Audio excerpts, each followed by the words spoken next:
ouvindo Papo Lendário, o podcast de mitologias do projeto Mitografias.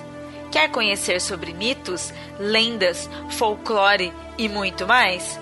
Acesse mitografias.com.br.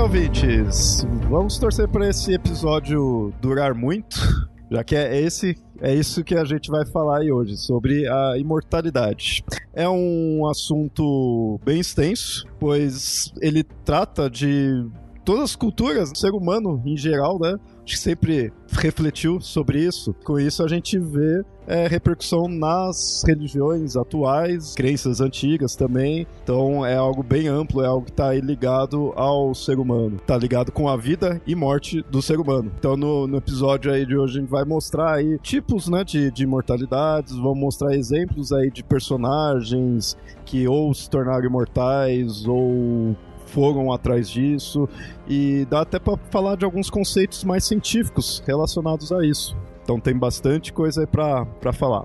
Dá para se dividir essa ideia de imortalidade em 4 tipos, que aí a gente vai se aprofundar aí ao longo do episódio. Mas só para você ouvinte ter uma ideia, a imortalidade existe das seguintes formas, como longevidade, que é, querendo ou não, ao meu ver agora, é o mais óbvio, mais assim, na cara, né, de quando você pensa numa questão de imortalidade, né, que é o viver por muitos e muitos tempos. Tem a imortalidade da alma e do espírito, né, ou um ou outro, ou qualquer coisa que você possa definir como alma, né, nesse caso, porque como a gente tá falando de um conceito aí amplo, que vai de várias e várias religiões, várias crenças, então seja lá o que puder ser ser definido como alma e espírito, né? A imortalidade disso. Temos também a questão de ressurreição, que é realmente ali você morrer, mas você ter o corpo revivido, voltar em si, né, da morte. E temos também o legado social, né? Esse é bem interessante, é o mais diferente e talvez o mais plausível, não sei, a gente vai conversar mais sobre isso, porque eu acho que o nome dele já explica bem, né? É ter um legado ali da pessoa ou do que quer que seja, e aí se tornando imortal. Acho que antes da gente aprofundar sobre o que é imortalidade, vale a pena a gente falar um pouco sobre o que seria a vida e a morte, já que imortalidade tem a ver com isso. E essas 4 diferentes noções de mortalidade, a gente tem 4 noções diferentes porque a gente não tem uma definição clara do que seria vida e morte. Consequentemente, a gente entende o final da vida ou a extensão da vida de formas diferentes. Se a gente pensa a vida como sendo uma coisa diferente, por exemplo, vidas como sendo uma essência vital que está presente nos corpos, e essa essência vital a gente pode chamar de alma ou de espírito, então o corpo que hospeda esse princípio vital, ele é irrelevante. O importante é a permanência e a imortalidade, então, desse princípio vital. Então falar de longevidade não importa, o que importa é você falar de uma alma que seja imortal, porque essa que é o próprio sentido da vida. Então é importante a gente entender que o que seria isso que a gente chama de vida, que sentido que a gente tem, né? Porque o sentido que a gente parte hoje é muito mais ligado à biologia, e não é esse o único sentido que a gente teve no decorrer da história. Na biologia tem-se ideia do que seria essa imortalidade, que é uma coisa até interessante, porque em tese os genes que a gente carrega hoje, eles são herdados dos nossos pais, que foram herdados dos seus pais, e assim sucessivamente. Então, de certa forma, a reprodução sexuada é uma forma de imortalidade do gene. Não só a reprodução sexuada, assexuada também.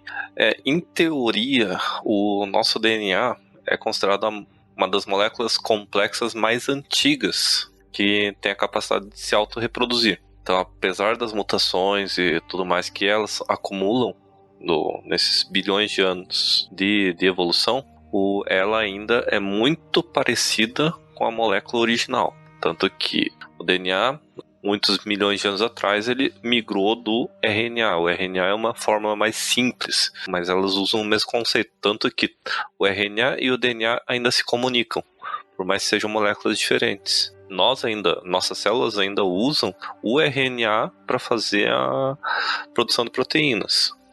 Ela ainda precisa de um sistema mais antigo dentro de um sistema mais novo.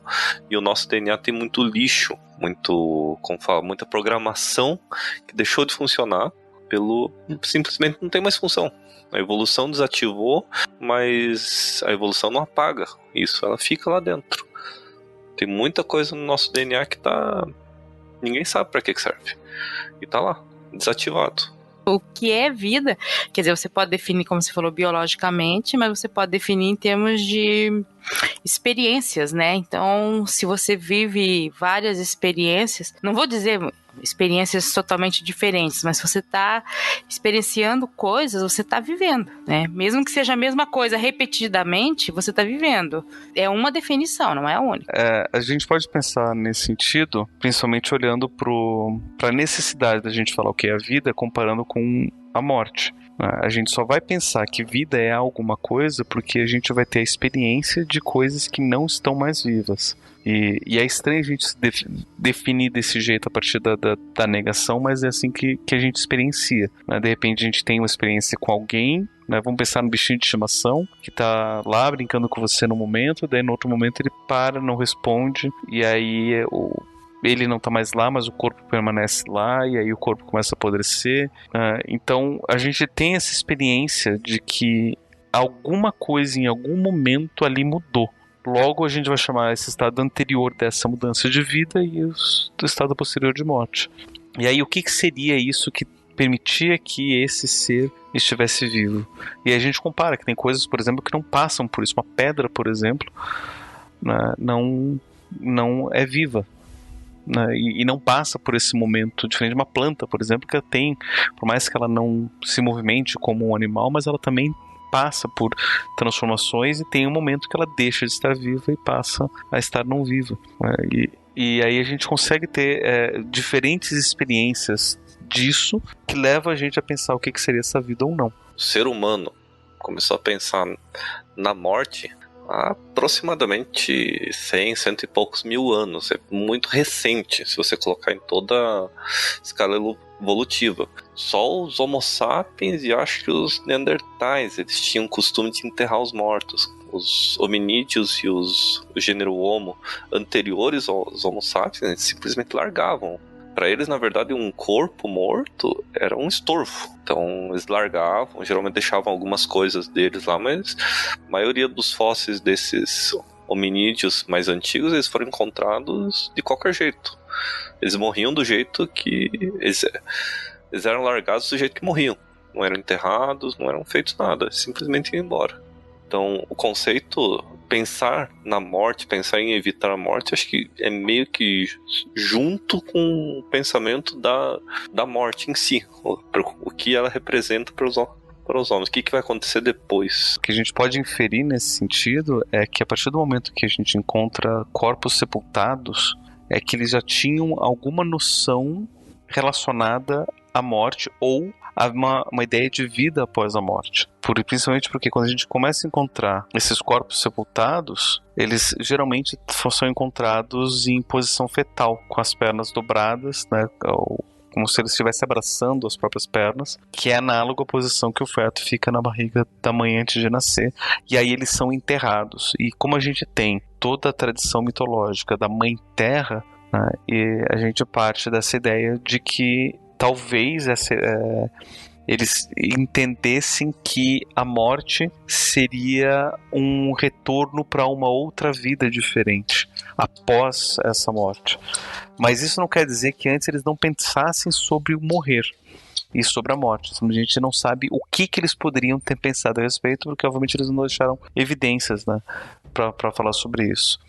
Então, há 150 mil anos a gente começa a ter as primeiras evidências de um pensamento de uma vida após a morte, mas não necessariamente de uma ideia de que eles de fato pensavam sobre morte. Porque a gente pode até inferir, por exemplo, que se a gente abandona um corpo morto é porque a gente já está em um pensamento sobre morte. Diferente, por exemplo, da gente pensar que a pessoa simplesmente caiu que está dormindo, a gente vai levar a pessoa que está dormindo com a gente. Mas se a gente abandona alguém que morreu, a gente já sabe diferenciar alguém que tá vivo, que pode voltar a acordar e viver, de alguém que já morreu, que vai ficar lá jogado, não vai servir pra nada. Senão já pensou, a pessoa dormia, acordava, o pessoal foi tudo embora, porque achou que não via diferença, né?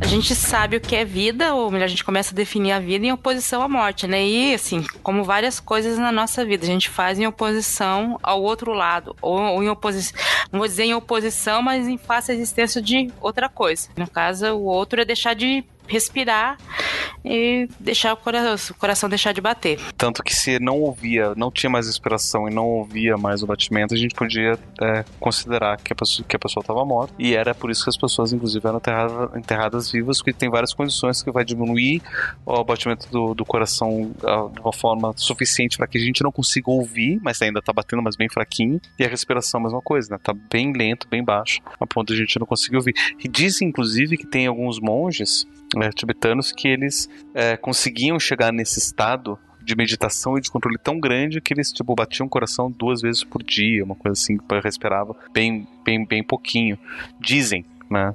E aí inclusive tem lendas inclusive de monges que morreram enquanto meditavam e achavam que simplesmente estava lá meditando durante muito tempo, não sem comer, sem nada, morreu, se mumificou sozinho e pelas condições lá do lugar, mas que achava que simplesmente ele estava meditando durante muito tempo. Na Europa eu sei que havia conhecimento de substâncias que poderiam induzir a esse estado de quase morte, tanto que a tragédia de Romeu e Julieta, o final dela é baseado nisso, né? Que o monge dá pra eles uma coisa pra simular a morte, só que eles não sabiam e aí se matam de vez, usando outros métodos, né? Esse dos monges, de repente o cara ficou pensando tanto na vida ali, ficou meditando tanto que ele viu, não, é melhor eu morrer mesmo. E aí foi.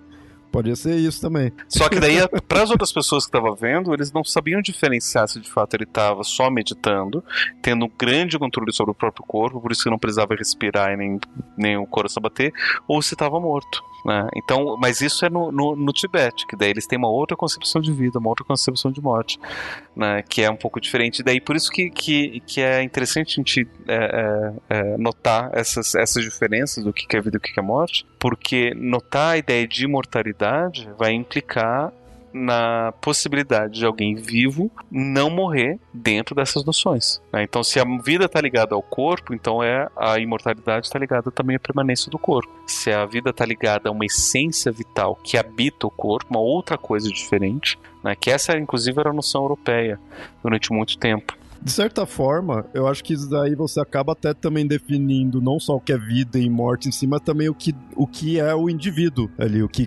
realmente define ele, já que em algumas pode ser a essência que faz da pessoa ser a pessoa e o outro é o corpo em si, né? Também, identidade. E aí eu remonto a um episódio do Papo 7 quando a gente fala sobre isso.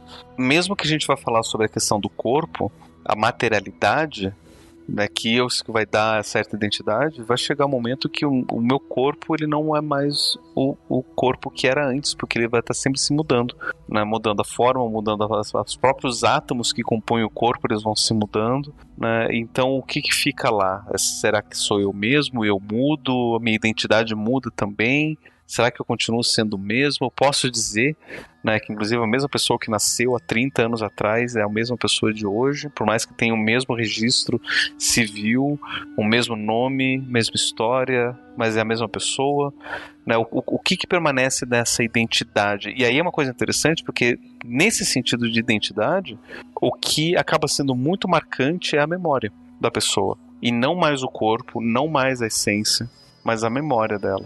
Porque se a gente for levar em consideração, por exemplo, que no momento que eu nasci eu ganho um documento social, eu ganho um nome, eu ganho um papel social, eu ganho uma representação familiar, relações sociais, e eu vou crescendo e construindo uma vida em torno dessas experiências, né, que é o que a Anitta tinha trazido antes. E aí isso tudo acaba sendo identificado como uma vida porque tem uma memória em torno dessas várias experiências, que é uma memória que não é só minha, mas memória coletiva e social também. Tem registros e documentos que remontam a uma certa continuidade de uma pessoa que fez uma ação e a outra, e você consegue então ter uma identidade, uma identificação social sobre quem que é essa pessoa. Então a imortalidade dessa pessoa, por exemplo, não morrer, seria muito mais ligado à ideia de que por mais que o corpo se vá, porque o corpo de fato está se mudando o tempo todo, mas a memória dessa pessoa permanece. E aí essa ideia do legado social, por exemplo. E tanto essa questão da memória dos outros sobre ela, e também tem a ideia da memória dela, aí claro, enquanto o corpo está funcionando, né? E aí é que entra, por exemplo, as capacidades científicas, que enfim, quando a gente chega lá a gente vai discutir sobre isso, da possibilidade, por exemplo, de eu transportar minha consciência e as minhas memórias para uma máquina, e por mais que o meu corpo morra, se eu tenho essa permanência da consciência e das memórias numa máquina, então eu poderia ter um certo tipo de imortalidade. Ou, levando em consideração ainda uma concepção mística e religiosa, né, se a minha alma ela sai do corpo e passa a habitar um outro corpo diferente, né, como a ideia das religiões e das culturas que aceitam e acreditam em reencarnação, essa permanência, essa continuidade da alma levaria também às memórias das vidas passadas. Então, se eu faço regressão a vidas passadas, eu estaria acessando a memória dessa alma que habitou em corpos diferentes no tempo passado, logo demonstrando a ideia de continuidade e da imortalidade da alma. Então, ou seja, por mais que o corpo morra, mas a vida permanece na alma, porque a vida seria da própria alma, essa que sim seria imortal, e a memória estaria relacionada a isso. Eu me lembrei de uma coisa que é o dilema do barco de Teseu, que basicamente era, Atenas manteve um barco que seria o barco de Teseu, e cada vez que ele tinha algum problema, você ia lá e consertava aquilo, trocava um mastro, trocava uma corda, e isso foi se mantendo por séculos, até o ponto que você chegou à pergunta, mas esse é mesmo o barco de Teseu? Porque você foi trocando, por mais que fossem peças similares, idênticas, você tentasse manter ele na mesma posição, não era mais a peça original. Então o que fazia com que o barco de Teseu continuasse sendo o barco de Teseu. E a gente é isso, né? Nós também vamos mudando e vamos trocando, e nós ainda continuamos sendo nós mesmos, né? Isso, a questão da memória seria uma resposta interessante para essa questão. A gente discute um pouco sobre essa questão do barco de Teseu no episódio do Papo 7, do Ser ou Não Ser. Né? E aí, será que esse barco é o mesmo? E aí a gente faz assim, alguém foi coletando essas peças todas que foram trocadas e conseguiu remontar com as peças originais que foram tiradas aos poucos o barco de Teseu. Agora, qual que é o barco de Teseu? E essa é uma questão que é jogada desde a Grécia Antiga até hoje em dia sobre a questão de identidade, que a gente ainda não tem resposta. Mas é porque tudo depende da definição que a gente vai dar para o que é vida, o que é identidade, o que é memória. E é interessante, porque se a gente pega a memória como base, que é o que algumas pessoas costumam usar, o barco do Teseu é esse que sempre esteve lá. Teve lá no porto, teve essa memória, por mais que tivesse peças trocadas, mas o fato das pessoas se lembrarem daquele jeito, daquele tipo, daquelas formas, por mais que você pegue as peças originais e monte um novo, mas essa nova montagem é uma outra experiência que não tem as mesmas memórias.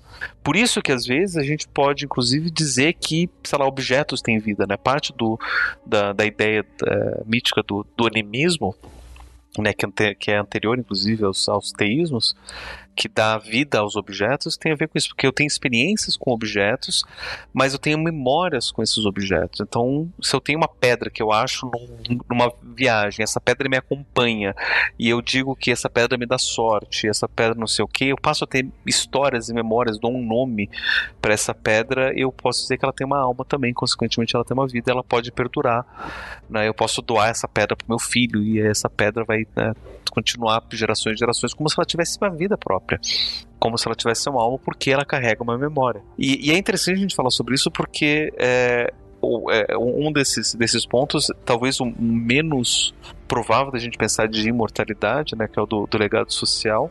Se a gente entende a vida por esse caminho das experiências, talvez é o que mais faça sentido de verdade para a gente poder pensar o que seria essa imortalidade, né? E não necessariamente só a questão do corpo. E essa questão da memória, que aí também deu alguns exemplos de seria a memória dos outros sobre o barco, né, que eles consideram aquele o barco, então, né, eles têm a memória sobre aquilo lá, o que já passou em si.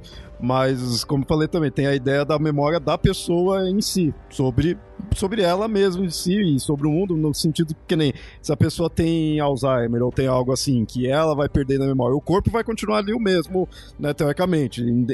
Tirando esse conceito aí de mudar das células e coisas assim, mas teoricamente ele ser o mesmo corpo, mas a memória foi-se embora, né? Ele esqueceu do que ocorreu. Então, tipo, as experiências de vida dela, o que definiu ela ser como ela foi-se embora, né? Então, de repente, você pode dizer que é um outro ser, praticamente. E é interessante porque a gente pode pensar isso a partir do transplante de órgãos, por exemplo. Se eu recebo um órgão de uma outra pessoa, a minha memória permanece, por mais que esse órgão tenha vindo de uma outra pessoa, as experiências não vieram, né? Então eu só tenho a minha experiência. Algumas pessoas vão dizer de memória celular e vão relatar experiências de que alguém recebeu um coração de uma outra pessoa e essa outra pessoa gostava muito de Coca-Cola, e daí eu não gostava de Coca-Cola, e daí quando eu voltei do transplante eu passei a gostar de Coca-Cola porque eu me lembrava, o coração se lembrava da experiência do outro corpo, quando ele estava vivo em outro corpo.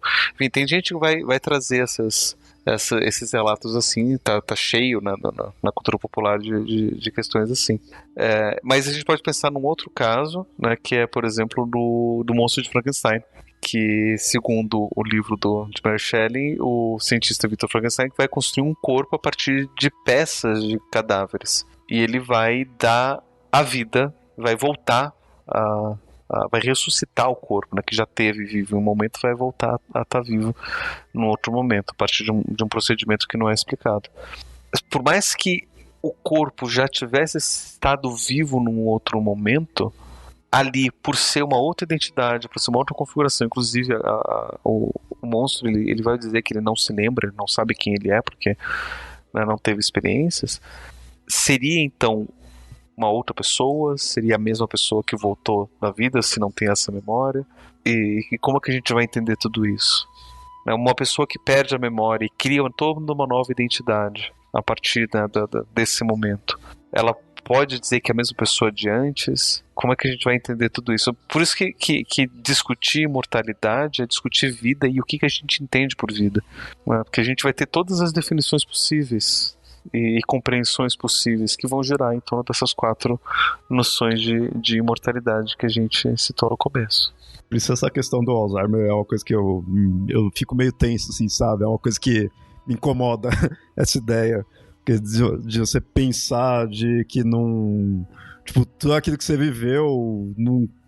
Tipo, parou de ter algum significado, assim, porque como, né, pra mim pode não, é provável que não tenha nada do outro lado, então acabou, mas se eu tiver Alzheimer, tudo que eu vivi já era e, tipo, ainda tô aqui, então, sei lá, sabe, é uma ideia meio incômoda pra mim, ou isso mesmo em pessoas próximas, né, eu vi que aquela pessoa, tudo que eu tive com a pessoa, pra ela não quer dizer mais nada, porque, né, se apagou, né, sabe, dá vontade de fazer uns backup pra quando se socorrer, você volta ali pra pessoa, porque é meio tenso. É um dilema que você pode até considerar.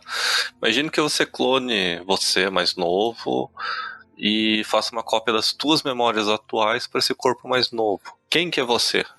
É o você atual ou teu clone com as tuas memórias? Tem um filme do Schwarzenegger, inclusive, que tem uma cena que é bem isso, né? Que acho que é o Sexto Dia. É, o Sexto Dia, eu tava pensando exatamente nesse filme. Que é o vilão, ele tá morrendo, ele se clona e se copia pro corpo novo, e o corpo novo ele começa a agir como se o velho já tivesse morrido. É porque dentro da história, né, eles têm a possibilidade de clonar e criar corpos novos, daí ele pega a memória do corpo antigo, ou seja, tira um retrato exatamente do cérebro e ele recria o cérebro exatamente daquele jeito no corpo novo. Então é como se as memórias fossem transplantadas e a memória, identidade, personalidade, tudo fosse transplantado pro novo corpo.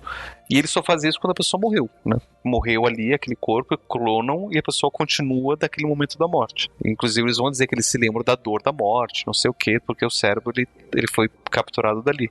E essa cena que o Amado tá dizendo, o cara está em processo de morrer, ele já quer clonar o novo corpo, já vai passar. Só que ele não chega a morrer. E é bizarro porque esse novo corpo clonado, ele não tá 100% maturado. Então é uma cena muito bizarra ali, quando ele tá, tipo, se vendo, e aí ele se vê num corpo ainda não 100% formado, e ele se vê ainda não morrendo, e daí você tem duas pessoas que são a mesma pessoa, porque tem as mesmas memórias e identidade. Nossa, é muito bizarro. Esse tipo de experiência, a gente colocaria como imortalidade ou apenas como longevidade? Então, a partir do momento que a pessoa ela vive durante muito, muito, muito tempo e não morre, a gente pode inferir uma certa imortalidade.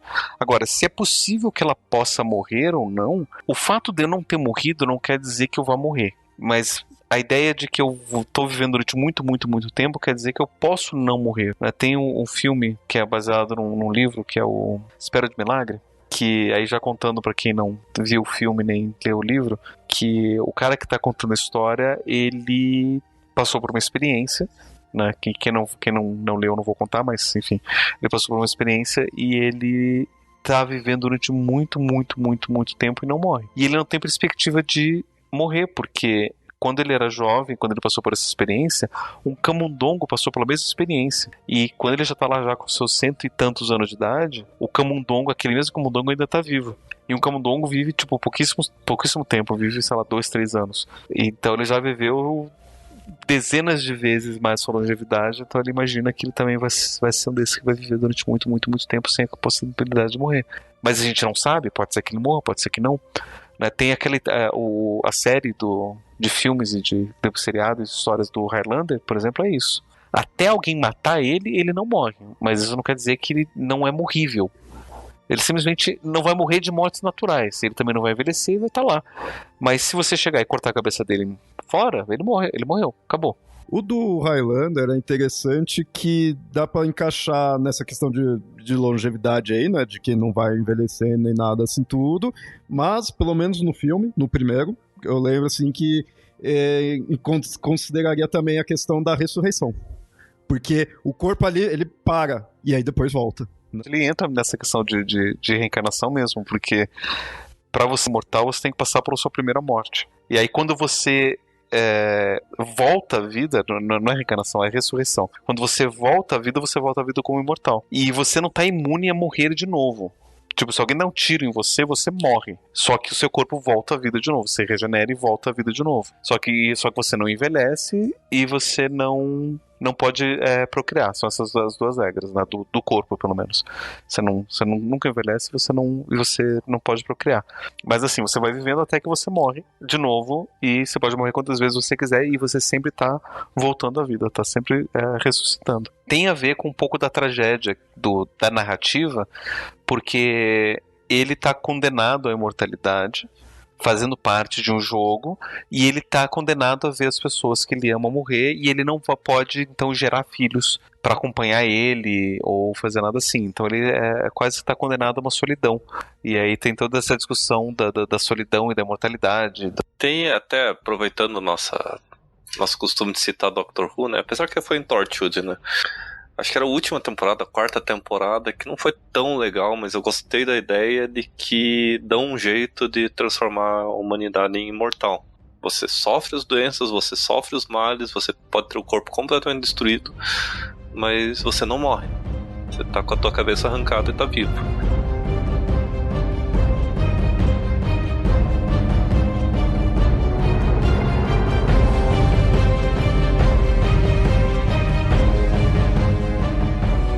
Para ver como essa questão da longevidade, vida eterna, né, a gente foi progredindo nisso, porque lá nos antigos gregos era alguns seres tinham imortalidade, mas eram velhos. Tem duas figuras na mitologia grega que elas giram em torno disso. Um deles é o Nereu, que é para ser uma das figuras mais velhas, que ele é imortal, foi criado bem no princípio dos tempos, ele não morre, só que ele envelhece normal como todo mundo.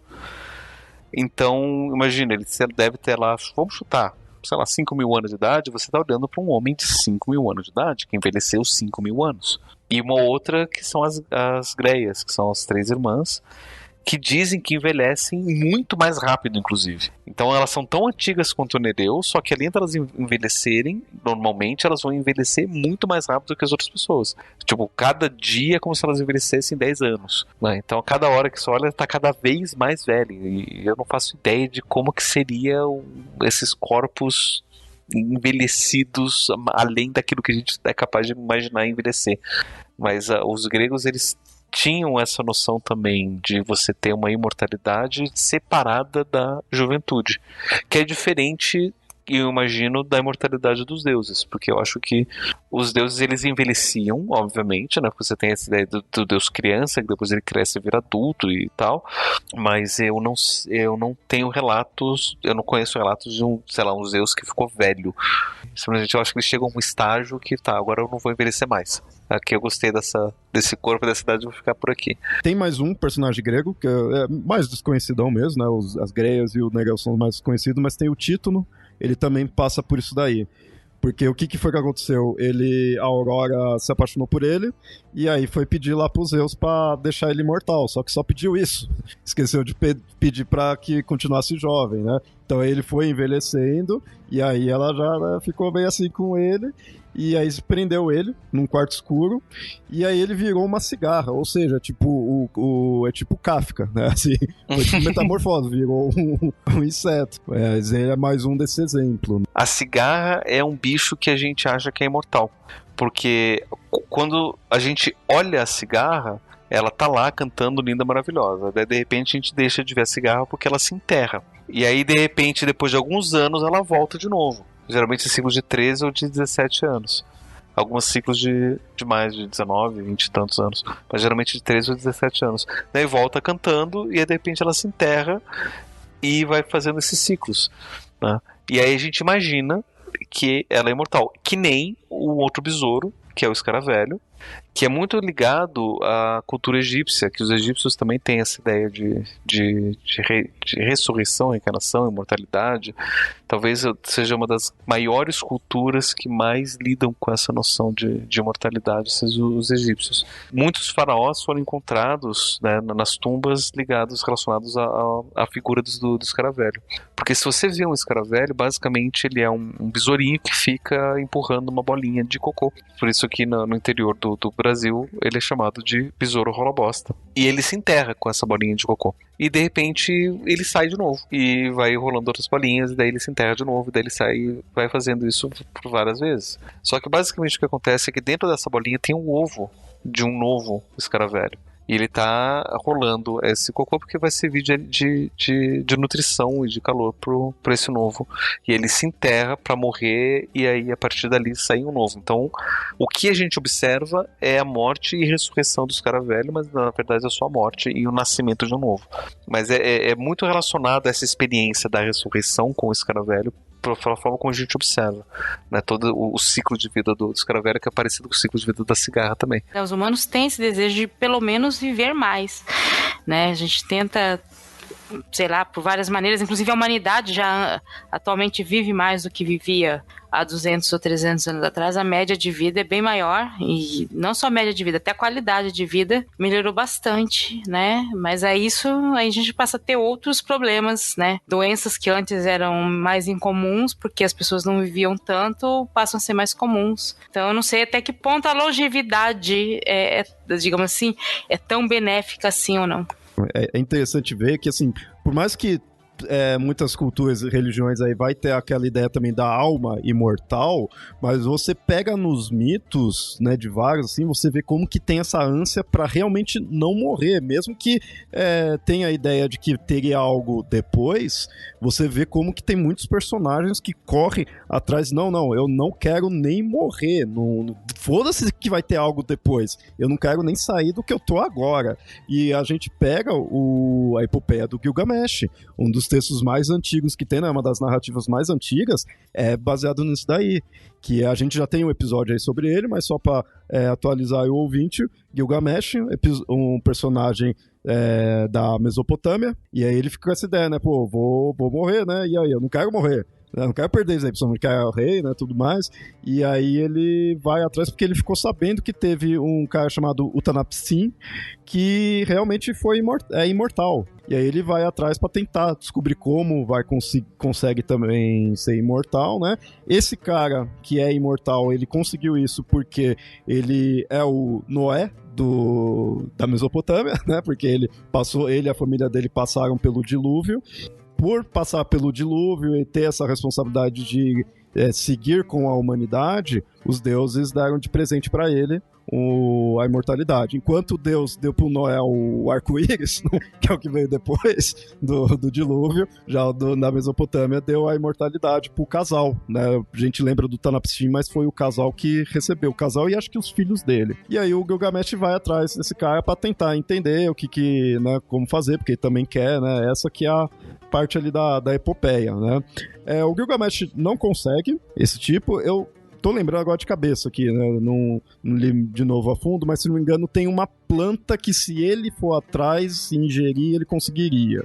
Mas ele não consegue, né? Quando ele tá indo pra lá, acho que uma cobra pega a planta, né, engole, e isso daí também acaba se relacionando com o conceito de cobra, de trocar de pele e aí ter esse quê de imortalidade. E então você vê, a humanidade tem essa ânsia de querer ficar imortal, querer manter, né? É meio que para a ideia do manter o status. Os deuses tinham isso, né? A gente tinha falado rapidamente ali da questão de não ter um Zeus realmente idoso, né? Apesar dele ter cabelão e barba branca, ele tá no ápice, digamos assim. mas os deuses, ele tem essa questão de que eles são imortais e mantêm essa juventude, né? Ou pelo menos na idade em que deseja, porque eles se alimentam para isso. Eles têm a ambrosia. Então, isso que é interessante. A gente não vai ver eles morrendo em si, mas mostra que eles estão ali ingerindo uma comida divina, que é o que mantém. Isso a gente encontra nos gregos e encontra em outros panteões, de outras culturas.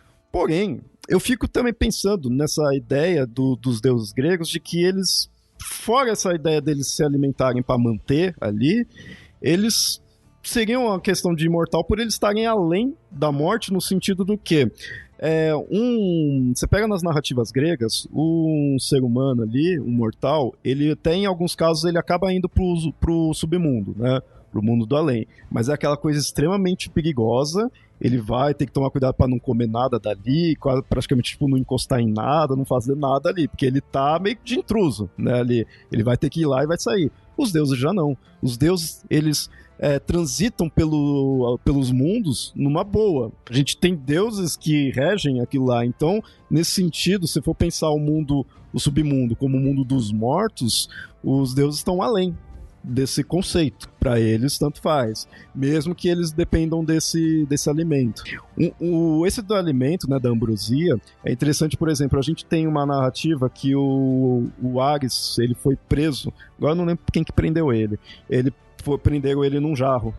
E aí quando o Hermes tira ele do jarro, ele consegue sair dali, só que ele sai extremamente debilitado. E aí ele ficou meses e meses, né, ali preso. Tem essa ideia de que ele estava debilitado porque ficou sem o alimento divino. E aproveitando, falando desses gregos que não querem morrer, tem o Sísifo, que ele é conhecido por ter enganado a morte, né, para justamente não morrer. Não é a primeira vez que ele engana a morte. Eu não me lembro como foi que ele enganou a morte pela primeira vez, mas eu sei que a segunda vez foi, tipo, ele sabia que ele ia morrer, e então ele pede pra esposa não enterrar ele do jeito normal, né, tradicional. E daí quando chegou, então, Thanatos, ele, né, consegue... ele vai pro Hades, daí falam, poxa, sua esposa não te enterrou, então deixa eu voltar lá, vou repreender ela e forçar ela que me enterrar direito. Tá, daí eu volto aqui, beleza, e aí ele volta, agradece a esposa e continua vivendo. E aí a terceira vez que ele vai enganar a morte, ele prende a morte e para evitar que matem ele. E nisso ninguém mais morre. E é interessante porque tem toda uma discussão mítica em torno disso, que sem essa morte de Thanatos, nada consegue crescer. As plantações, elas não conseguem, as pessoas não conseguem comer, as coisas não conseguem nascer, né? Tinha-se essa ideia de que a semente morria para dar lugar à planta que nascia da semente que morria. Então, sem a morte, não tem a morte da semente, então as coisas novas não podiam renascer a partir daí. E então Zeus vai lá e pede, porra, cara, você tem que soltar a Thanatos, porque senão todo mundo, né, não funciona.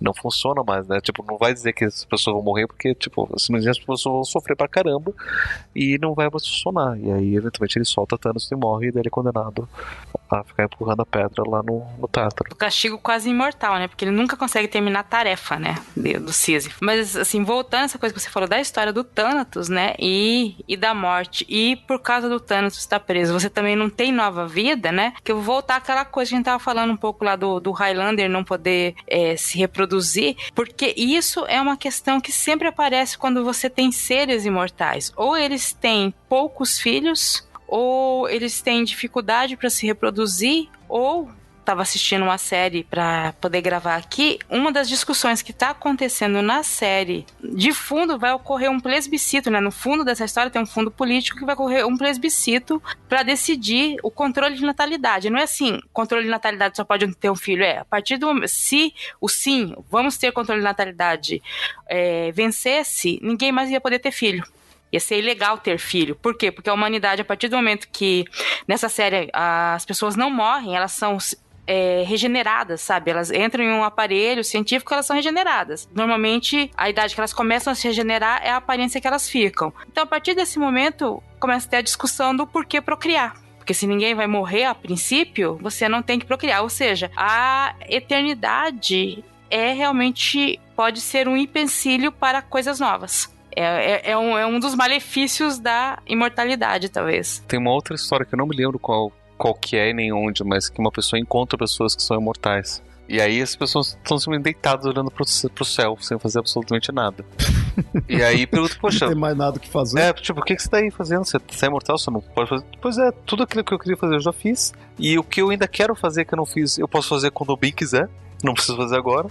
Então não tenho pressa para fazer absolutamente nada. E isso traz uma reflexão muito bacana, que a própria noção de mortalidade é que dá nosso próprio sentido de vida e o que a gente vai fazer. Porque se a gente soubesse que a gente não ia morrer, se a gente não tivesse uma noção da nossa mortalidade, a gente ia estar nesse sentido, tipo, não tem por que fazer as coisas. Ia estar aqui e foda-se, ou amanhã e não é nada disso. Mas como a gente sabe que a gente vai morrer, a gente tem essa noção de mortalidade, é o que permite a gente, inclusive, poder viver e fazer as coisas que a gente vai associar a ver, ter as experiências de vida. Tanto que em narrativas, né, em histórias assim, onde tem uma raça, tem os humanos, tem uma raça que é imortal, que vive muito, muito, muito mais, normalmente essa raça sempre acha os seres humanos muito apressado, muito quer fazer tudo ali na hora. Na obra de Tolkien, esse é um dos dilemas dos elfos, né? Porque para eles o mundo não tem mais muita novidade. Então eles não têm mais tanta pressa. Aí é que a gente, né, faz a piada de quando uma elfa encontra um humano, o humano quer pra tudo pra ontem, porque ele vai morrer. Ele não pode ficar esperando, né, 500 anos de noivado. É agora ou não vai, né? Então tem que casar logo, tem que ter filho logo, porque vai morrer logo. Vou dizer, eles até entendem, mas eles não têm pressa. Então vai deixando as coisas, vai fazendo. Inclusive tem essa história dos elfos que eles também não morrem, né? Porque de repente chega um momento que a morte deles é tipo, vou pra outro lugar. Eles desistem da vida e vão embora. E caso queiram, eles podem retornar à vida com um corpo novo, com as mesmas memórias, segundo a mitologia. Seria essa imortalidade da alma nesse sentido de poder escolher voltar, e também a da longevidade de viver pra caramba e não envelhecendo. E até tem um outro dilema dentro de Tolkien, que os humanos eles não têm essa mortalidade. Eles têm uma vida curta, então eles são mais apressados, mas eles começam a... Principalmente os Númenóreanos. Os Númenóreanos foram agraciados com uma vida muito longa, mais longa que a normal. Eles chegaram a viver 400 anos, 400, 500 anos. Só que eles começaram a achar que era injusto. Eles queriam ter a mesma longevidade e imortalidade dos elfos.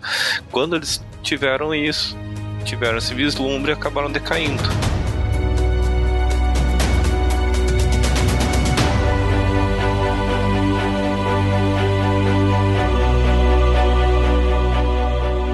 Voltando um pouco aqui com os gregos, só para dar mais uma curiosidade, lembra que eu falei, né, ouvinte aí desse alimento, né, da ambrosia. Ambrosia ou ambrósia? Eu já ouvi essas duas formas, mas ok. Na Xena era ambrosia, então o Xena que estava correto. É então a forma brasileira de falar. O certo seria falar na forma grega, né? Grego antigo. Esse alimento, inclusive, não é uma curiosidade aí pro ouvinte.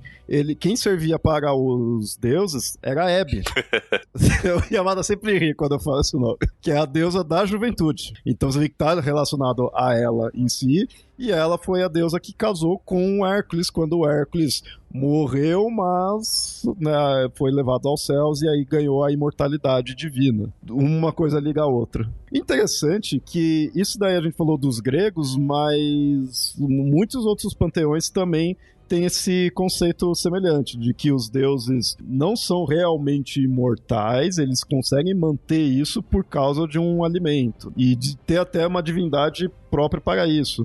Os nórdicos também são assim. Os nórdicos é interessante que eles têm essa questão, né, de eles comiam, no caso deles não era uma ambrosia, era uma maçã, que é a maçã da deusa Iduna, ela que colhia, né, ela que cuidava das maçãs e distribuía lá pros deuses, pra se manterem jovens, né, se manterem imortais. É estranho você precisar manter jovem, porque você olha pro Odin, você olha pra Zeus, né, tudo com cabelo grisalho. Por isso que eu falo, eles escolhem a aparência o que quer, né, assim, o cara acha que vai ter o cabelo branco ali, tudo vai passar a ideia de ser sábio, então mantém, né? Porque Zeus, outra hora ele apareceu com forma de um boi, outra hora ele apareceu com uma chuva dourada. Depende pro interesse da hora, né? O Odin, ele quer parecer sábio, e sábio tem cabelos brancos.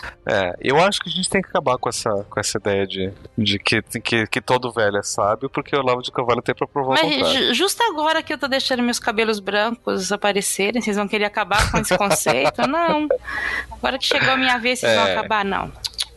E dos nórdicos, e aí é interessante que aí a gente puxa um conceito aí de longevidade, que até o momento a gente falou, longevidade, a pessoa vai viver pra caramba, não vai morrer de velhice, né, em si, ou então nem vai aparentar, né, a velhice, mas não necessariamente ela está imortal para danos. Então isso não necessariamente estaria ligado a isso. Pode ter esse tipo de mortalidade, que você pode, a pessoa pode arrancar a cabeça, do Highlander nem arrancando a cabeça, né, isso também iria morrer, mas você pode causar algum dano que a pessoa iria continuar viva. Não necessariamente estaria ligado a isso daí com a longevidade. Porém, por exemplo, nos nórdicos a gente tem a narrativa do Balder, que aí beleza, teoricamente todos os deuses nórdicos ali são imortais de longevidade, porque estão comendo ali a maçã. Mas do Balder, eles chegam a fazer uma questão para ele se tornar invulnerável, né? Tipo, a longevidade não necessariamente está ligada com a invulnerabilidade. Do Balder, sim, até um certo momento. É porque ele se torna o herói ferido, que aí é aquele herói que é invulnerável a praticamente tudo, exceto um único elemento, que é o que na narrativa destrói ele. Então o Balder teve naquele momento essa invulnerabilidade, além dessa longevidade. O Siegfried passa por isso também, né? Que daí ele acaba sendo tecnicamente imortal porque ele não pode ser ferido, né? Então, como ele não tem como ser morto, então tecnicamente ele não poderia morrer, né? Até que, né, descobrem qual que é a vulnerabilidade dele. Um outro que tem isso também grego, mas a gente vai falar dele mais a fundo quando entrar numa outra imortalidade que tá mais ligado em si a ele, é o Aquiles. Apesar que esses dias eu estava ouvindo falar que essa questão dele ser invulnerável, tipo, tem algumas coisas que mostram que não, porque ele tinha uma armadura, tudo, né? Mas o famosão é isso daí, dele ter sido, né, banhado ali no rio Estige, e aí com isso, né, se tornou invulnerável. Aquele filme Troia, que eu acho, apesar de todos os seus defeitos, eu acho ele um filme interessante. Não vou dizer que ele é bom, mas ele é interessante pra gente assistir, porque ele tenta mostrar uma versão plausível da história de Troia, como se de fato ele pudesse ter de fato acontecido historicamente. Então, tipo, como é que você vai poder justificar essa invulnerabilidade do Aquiles? E a explicação era que simplesmente que o Aquiles era um guerreiro muito, muito, muito foda. E por ele ser muito foda, ninguém conseguia ferir ele. E não podendo ferir ele, obviamente que ele ia, né, tinha-se essa impressão de que ele era invulnerável. Mas só porque ele era muito, muito habilidoso. E o filme mostra essa habilidade dele, que ninguém de fato consegue ferir, que ele era muito rápido, ele era muito bom com a espada e tal. E a história é que ele tem essa ferida, o calcanhar, no filme, porque depois o Paris ele consegue matar ele com flechadas várias, e o Aquiles consegue tirar de si todas as flechas, menos a que estava no calcanhar, porque ele acabou morrendo antes dele conseguir tirar essa flecha. E aí quando encontra o corpo do Aquiles, ele só tá com essa flecha no calcanhar, logo então ele tinha o calcanhar era vulnerável, e daí eles criaram toda a história em torno disso, né? Então no filme eles têm esse twist assim, de que o Aquiles era um cara normal, só que ele extremamente era muito, muito bom. E por isso que diziam que ele era invulnerável. Vejo muita gente critica esse filme por essa questão de querem colocar como se fosse real. Mas assim, é a premissa do filme, então, né, você tem que aceitar isso. Se realmente você não gostar dessa ideia de se tornar real, aí realmente não vai ter como aceitar, né? Mas pra mim isso não é problema, eu até gosto, né? Eu gosto dessa que eles fazem, né, das flechas, então pra simbolizar, né, ali o que da onde veio, tudo, né, pra mostrar. Isso eu acho legal até. E esse do Aquiles também, tem vezes que mostra também que era uma flecha envenenada que tava ali, né, no calcanhar. Então, passa um pouco a ideia também de que não necessariamente ele é em si invulnerável, mas ele é intraspassável, né, assim, a pele dele resistiria, né. Então, assim, claro que uma flechada no calcanhar não mata ninguém, por motivos óbvios. Então, pra você poder matar alguém, tem que ser a flecha no calcanhar, a flecha tem que estar envenenada. Por isso, inclusive, que a mãe dele fez desse jeito, né? Se for pra ter um ponto de vulnerabilidade, seja ele no calcanhar, que se ele se machucar ali, não vai, né? Não vai ser tão danoso. O calcanhar do Aquiles era o calcanhar.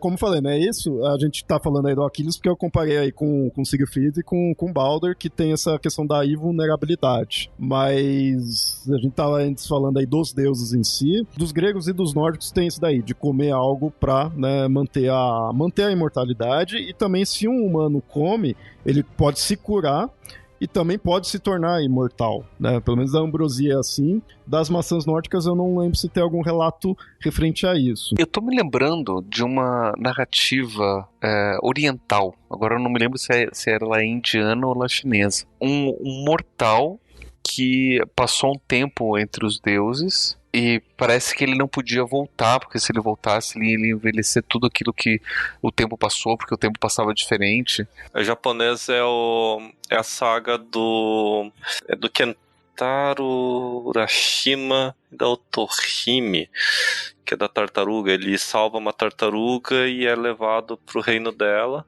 no fundo do mar, e lá conhece a princesa Orihime e acabam brincando durante vários dias. Mas aí antes dele ir embora, a princesa entrega uma caixa pra ele, falando, nunca abra essa caixa. Quando ele chega na superfície, ele descobre que passaram várias e várias décadas. E na curiosidade ele abre a caixa. Na caixa tava a idade dele.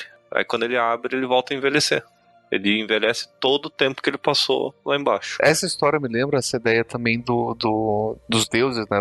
Ou dessas divindades que elas estão, nesse caso, estão fora do tempo. Então eles teriam essa impressão de que não morreria, mas só porque a gente, ou de ter uma grande longevidade, mas é porque a vida dessas divindades estaria fora da nossa noção de tempo. Então passaria muito mais devagar. Ela é até parecida com... Alguém já ouviu falar dos 8 Imortais? Tinha bastante isso na animação do Jack Chan. Mas o conceito é bem parecido. Eles são quase tratados como heróis. E eles atingiram a imortalidade após atingir uma iluminação. Então eles ficam fora da alçada da humanidade normal. Então eles acabam ficando fora da linha temporal, né, por assim dizer, dos limites da humanidade, porque eles atingem a iluminação superior, mas não se tornam deuses. E eles ficam na idade em que eles atingiram essa iluminação. Então todos os imortais, eles têm uma idade diferente, porque cada um deles atingiu a iluminação num ponto diferente da vida. Vou falar que é um conceito até hoje muito utilizado na China, porque agora eu tô lembrando de um novelão chinês que eu assisti recentemente, em que se passa no mundo dos deuses e às vezes eles têm que consultar os outros imortais. Então esses imortais que atingiram essa iluminação, eles estão fora do mundo dos humanos e também fora do mundo dos deuses. Eles são um outro tipo de ser que é imortal também e que aconselha humanos e imortais, né? Por causa dessa iluminação que atingiram. Yamada, você citou esse conto aí, essa narrativa oriental. Pro ouvinte, a gente citou essa narrativa num episódio de Viagem no Tempo, porque né, vocês veem que ele tem uma relação com o tempo. Então. E tem uma tartaruga, né? Você falou. Tartaruga, ele é um símbolo oriental de imortalidade. Tartarugas são animais que podem viver mais de 100 anos, né? Então, uma tartaruga pode estar viva durante todo o período de nascimento e morte de uma única pessoa. Ou seja, não é a pessoa que tem a tartaruga, é a tartaruga que tem ela, porque... né? Agora que nós estamos falando de um pouco sobre mitologia chinesa, tanto entre japoneses... eu não tenho certeza, mas entre coreanos e chineses, o alimento da juventude dos deuses é o pêssego. Esse do pêssego tem a narrativa do Rei Macaco, né, do Sun Wukong, que ele vai atrás disso daí e ele come o pêssego. O pêssego, se não me engano, ele não fala assim que ele vai viver pra sempre, mas ele dá, tipo, acho que uns 3.000 anos de vida. Mas assim, aproveitando falando de China, né, tem a noção de alquimia chinesa, que é bem parecido com a alquimia oriental, que boa parte da noção da alquimia é a busca pela imortalidade. Só que a imortalidade que eles estão buscando é a ideia de longevidade. Então todas essas histórias que a gente ouve, né, chinesas sobre longevidade e sobre imortalidade, elas estão relacionadas também a tradições alquímicas na China. E o próprio taoísmo e a busca pelo equilíbrio seria uma forma de você alcançar essa longevidade. E aí, porque eles entendem muitas vezes a morte como o resultado desse desequilíbrio. Né? Então, você podendo buscar um equilíbrio, e a própria vida e a longevidade seria o resultado de uma vivência dentro desse equilíbrio alquímico. Muito da prática da alquimia chinesa está voltada para isso, né? Buscar essa imortalidade, não necessariamente a imortalidade, mas a longevidade. E enquanto estou vivendo muito, muito tempo, não estou morrendo, eu sou praticamente imortal. Né? A nossa alquimia mais para cá, ela também tem dos pontos a ideia da imortalidade.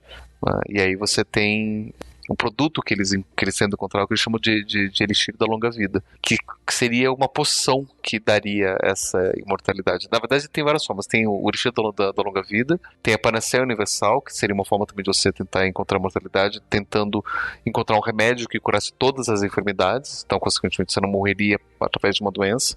E potencialmente até o homúnculo, enquanto esse outro ser, esse outro corpo que poderia até ajudar você a sobreviver. Mas uma das funções também da alquimia era trabalhar com essa ideia de imortalidade. Não era a principal nem a única, mas é uma das. E olha que interessante, a gente falando aí dessas coisas de conseguir, né, a longevidade, a imortalidade em si. Você viu que a gente falou de pêssego, falou da ambrosia, falou da maçã. Você vê que tá sempre mantendo essa ideia de comida, né? De você ingerir algo ali. Até a questão, né, do elixir, assim, você vai, né, beber algo. Dos hindus também era assim. Os deuses hindus, eles também se mantinham... É dito muitas vezes que eles perderam a imortalidade. Mas, assim, eles se mantinham por causa também de uma bebida, né? Um néctar que eles criaram de um oceano de leite. Engraçado que tava os deuses e os, entre aspas, demônios, né? Os Asuras, que são os antagônicos a eles. Então, eles também têm essa ideia de precisar se nutrir de algo, né? Comer algo para manter a imortalidade. É interessante isso daí, que sempre sempre não, mas você vê várias vezes esse conceito, você vai comer algo para se manter vivo, se manter sempre, né, vivo em si. Que, de certa forma, tá relacionado com nós, né? A gente não comer, morre de fome, né? Então, né, mantém-se o conceito. E esse é um conceito também muito presente no próprio catolicismo, quando a gente fala da imortalidade, que viria depois da morte, né? Seria a imortalidade a partir da ressurreição, da vivência do espírito, a partir da comunhão, que nada mais é do que você comer um ato canibal simbólico, o corpo de Cristo. E isso daria pra você a imortalidade. Ou seja, as formas de você ficar imortal aí, vai comer ou, né, o corpo de Cristo, ou um pêssego, ou uma maçã, ou ambrosia, ou então, como a gente tá falando aí no Oriente, né, você comer carne de sereia. Carne de sereia lá é popular por causa disso, né? Se você comer a carne dela, você se torna imortal. Isso é interessante que da sereia, nesse caso, as Ningyu, né? Ela é não só uma coisa assim mitológica, algo antigo, não, ela é meio um folclore. Às vezes você encontra relatos, sabe, de gente indo atrás disso, mesmo, sabe? É uma coisa que não ficou só nas narrativas antigas. Indo atrás do elixir da imortalidade, né? Da vida longa ou da imortalidade. Então, é um desejo praticamente universal. Você não querer morrer. Eu acharia uma chatice. Eu também não sei se eu gostaria de algo assim, né? Mas a gente vai falar aí do que a gente pensa disso no próximo episódio, né? Inclusive, hoje a gente citou, né, 4 formas de ver a imortalidade, mas apesar da gente até ter falado deles, a gente focou mais na de longevidade. Que eu vejo que em questões míticas tem vários e vários exemplos, né? Então, claro, não dá pra ficar aí falando de todos. Então, o ouvinte fica aí à vontade para indicar outras narrativas de personagens imortais ou que foram, né, em busca da imortalidade. Já no episódio seguinte, o foco será as 3 outras formas de imortalidade, né? A imortalidade da alma, a ressurreição e o legado social. Então, aguardem aí o próximo episódio e até mais.